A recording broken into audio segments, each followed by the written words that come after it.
Passport লাগবে না, visa লাগবে না, জাস্ট কিচ্ছু লাগবে না। আপনারা যদি বাংলাদেশ থেকে ইন্ডিয়া পাসপোর্ট ভিসা বিহীন ভ্রমণ করতে চান তাহলে আপনারা এই বর্ডারে আসতে পারেন।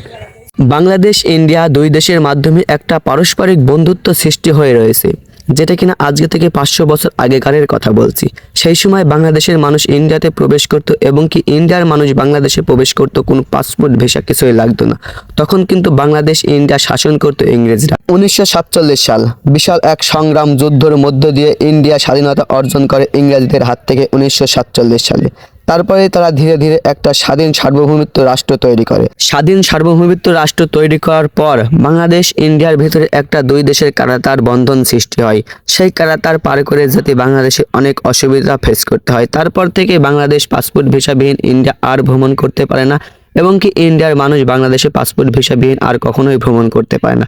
তারপর আত্মীয় স্বজন বাংলাদেশে আসতে হলে এবং বাংলাদেশের আত্মীয় স্বজন ইন্ডিয়াতে প্রবেশ করতে হলে পাসপোর্ট ভিসা অবশ্যই প্রয়োজন হতো। সেই কারণে আজকে আমি আপনাদের দেখাবো পাসপোর্ট ভিসাবিহীন আপনি কেমন করে ইন্ডিয়াতে প্রবেশ করবেন এবং ইন্ডিয়া থেকে পাসপোর্ট ভিসাবিহীন আপনি কেমন করে বাংলাদেশ ভ্রমণ করবেন। সম্পূর্ণ গাইডলাইন আপনারা এই ভিডিওতে দেখতে পাবেন। Hello WhatsApp guys, I come back to Asmaul you another blog video right now. আজকের 3 নাম্বার পর্ব, ইন্ডিয়া বাংলাদেশ ভ্রমণ কেমন করে করবেন পাসপোর্ট ভিসাবিহীন, সেই পর্বে আপনাদের স্বাগতম। জাস্ট আমি এখন যেখানে অবস্থান করছি এটা হচ্ছে বাংলাদেশ থেকে আমি ইন্ডিয়াতে নামছি।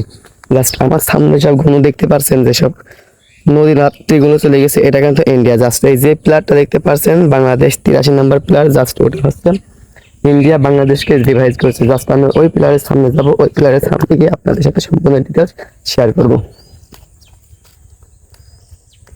আর একটা কথা কি জানেন, আমি যেখানে ভিডিও করতে আসছি জাস্ট আমার আশেপাশে কিন্তু অনেক বিসিএফ বিজেপি বিসিএফ ক্যাম্প রয়েছে। জাস্ট তাদের কিন্তু ভয়ে ভয়ে কিন্তু আমার ভ্রমণ করতে হচ্ছে। জাস্ট আমি কিন্তু ওই দিকে তাকাতে পারছি না। জাস্ট এটাই কিন্তু সেই ইন্ডিয়া বাংলাদেশ ডিভাইড করছে। আমার যেসবগুলো দেখতে পাচ্ছেন ওটা কিন্তু ইন্ডিয়া বাংলাদেশ কারাতার। ওই পিঠে কিন্তু আপনি চলে গেলে ইন্ডিয়া, আর আমি এখন যেখানে দাঁড়িয়ে আছি এটা বাংলাদেশ। জাস্ট আমি যদি এই পিঠে চলে যাই তাহলে কিন্তু ইন্ডিয়া, আর এই পিঠে চলে আসলে বাংলাদেশ। ওই যে ওই পিঠে বিসিএফ আছে ওরা কিন্তু দেখছে। জাস্ট আমি এখন বাংলাদেশে উঠে যাচ্ছি, কারণ হচ্ছে ইন্ডিয়া থেকে বিসিএফ গুলি করতে পারে, এত ভয়ঙ্কর করাকর এখন এই বর্ডারটা। সো যাই হোক, আমি আজকে এই কোলে চলে যাব। এই কোলে গিয়ে আপনাদের সাথে সম্পূর্ণ ডিটেলস এই ভিডিওতে শেয়ার করব। কেননা বলেছিলাম তৃতীয় পর্বে আপনাদের কেমন করে বাংলাদেশ ইন্ডিয়া পাসপোর্ট ভিসাবিহীন পাই পথে ইন্ডিয়া ভ্রমণ করবেন, সেই ভ্রমণে আজকে আপনাদের পর্বে স্বাগতম। সো যারা যারা আমার ইউটিউব চ্যানেলটা এখনো সাবস্ক্রাইব করেননি, ইউটিউব চ্যানেলটা সাবস্ক্রাইব করুন। আর চলুন আজকে আমি এই কোরবানে গিয়ে আপনাদের সাথে সম্পূর্ণ ডিটেলস শেয়ার করি। আর আমার পেছনে যে রাস্তা চলে যাচ্ছে দেখতে পাচ্ছেন, মাটি রাস্তাটা, জাস্ট এটা কিন্তু বাংলাদেশ ইন্ডিয়ার সীমান্তবর্তী যে লাস্ট কিন্তু রাস্তা থেকে ঠিক সেই রাস্তা। এই রাস্তা কিন্তু কোনো সময় কোনো বর্ডারে পাকা রোড হয় না বা পিসি রোড হয় না। জাস্ট সেই কারণে কিন্তু এটা কিন্তু মূলত কাঁচা রোড হয়ে আছে। জাস্ট আপনি যখন ইন্ডিয়া থেকে বাংলাদেশে প্রবেশ করবেন সেখানে কিন্তু আপনাকে এই রাস্তাতে উঠতে হবে। জাস্ট এই রাস্তা ধরে কিন্তু আপনি চলে যাবেন বাংলাদেশের ভিতরে বিভিন্ন অংশে। আবার যখন বাংলাদেশ থেকে ইন্ডিয়াতে প্রবেশ করবেন জাস্ট এখানে কিন্তু প্রবেশ করতে হবে। এখান থেকে প্রবেশ করে কিন্তু আপনাকে ইন্ডিয়াতে যেতে হবে। ইন্ডিয়া থেকে গিয়ে আপনি বিভিন্ন প্রান্তে ইন্ডিয়ার আসাম, ত্রিপুরা, কলকাতা, বিহার, কুচবিহার আপনি যেখানে পারেন সেখানে চলে যেতে পারবেন। তো যারা ভ্রমণ করতে চান পাসপোর্ট ভিসাবিহীন ইন্ডিয়া, তারা আপনারা এই বর্ডারে আসতে পারেন। এই বর্ডারে এসে আপনারা ইন্ডিয়া ভ্রমণ করতে পারেন। সাথে যেসব নদীটা দেখতে পাচ্ছেন, যে নদীটা বয়ে গেছে, এই এক সময় কিন্তু এটা বাংলাদেশ 2020 সালের আগে, 2000 সালের আগে, 1995-75 দেশ স্বাধীন হওয়ার আগে তারা কিন্তু এখান থেকে কিন্তু বাংলাদেশ ইন্ডিয়া যেসবগুলো যৌথ জাহাজ ছিল, জাহাজ চলাচল করতো।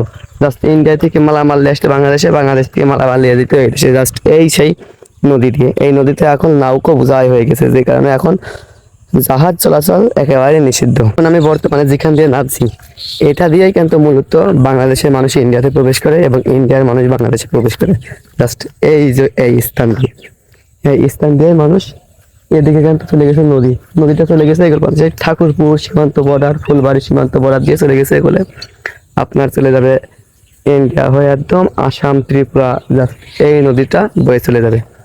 আর এটা হচ্ছে সেই মূলত ইন্ডিয়া বাংলাদেশের সীমান্ত pillar, H India BD, India 82 number pillar আর বাংলাদেশ 55টি। জাস্ট এখান দিয়ে কিন্তু বাংলাদেশ ইন্ডিয়া মূলত ডিভাইড হয়েছে। সো যারা বলতে চেয়েছিলেন ভাই তৃতীয় পর্ব চাই, তৃতীয় পর্ব চাই, জাস্ট তৃতীয় পর্বটা তাদের জন্য। সো সো অবশ্যই আপনারা ইউটিউব চ্যানেলটা সাবস্ক্রাইব করবেন চতুর্থ পর্ব দেখার জন্য। বাংলাদেশ ইন্ডিয়া পাসপোর্ট ভিসা দিয়ে আপনি কেমন করে ইন্ডিয়া ভ্রমণ করবেন চতুর্থ পর্ব। জাস্ট এটা হচ্ছে ভ্রমণ করার কোনো পর্ব নয়, জাস্ট আপনি বাংলাদেশ থেকে ইন্ডিয়াতে কেমন করে প্রবেশ করবেন, কোন পথ দিয়ে প্রবেশ করবেন, জাস্ট সেটা দেখাচ্ছি। আপনি কিন্তু এই যে নদী, এই নদী 15 থেকে 20 দিন পর কিন্তু এই নদীতে আর পানি থাকবে না, জাস্ট সেটা কিন্তু আপনি ইন্ডিয়াতে ভ্রমণ করতে পারবেন জাস্ট এখান দিয়ে ইজিলি পায়ে হেঁটে। তো তাই বলতে চাচ্ছি, যারা ইন্ডিয়া বাংলাদেশ ভ্রমণ করতে চান, তারা পাসপোর্ট ভিসাবিহীন ইন্ডিয়া বাংলাদেশ ভ্রমণ করতে চান, তারা আপনারা অবশ্যই এই বর্ডারে আসতে পারেন। এই বর্ডারে এসে ইন্ডিয়া বাংলাদেশ ভ্রমণ করতে পারেন। পাসপোর্ট লাগবে না, ভিসা লাগবে না, জাস্ট কিছু লাগবে না। আপনারা যদি বাংলাদেশ থেকে ইন্ডিয়া পাসপোর্ট ভিসাবিহীন ভ্রমণ করতে চান, তাহলে আপনারা এই বর্ডারে আসতে পারেন। তো যাই হোক, আজকের এই ভিডিওটা এখানে শেষ করতে, কেমন লাগলো অবশ্যই কমেন্টের মাধ্যমে জানাবেন। তো আর ইউটিউব চ্যানেলটা অবশ্যই সাবস্ক্রাইব করবেন চতুর্থ পর্ব দেখার জন্য।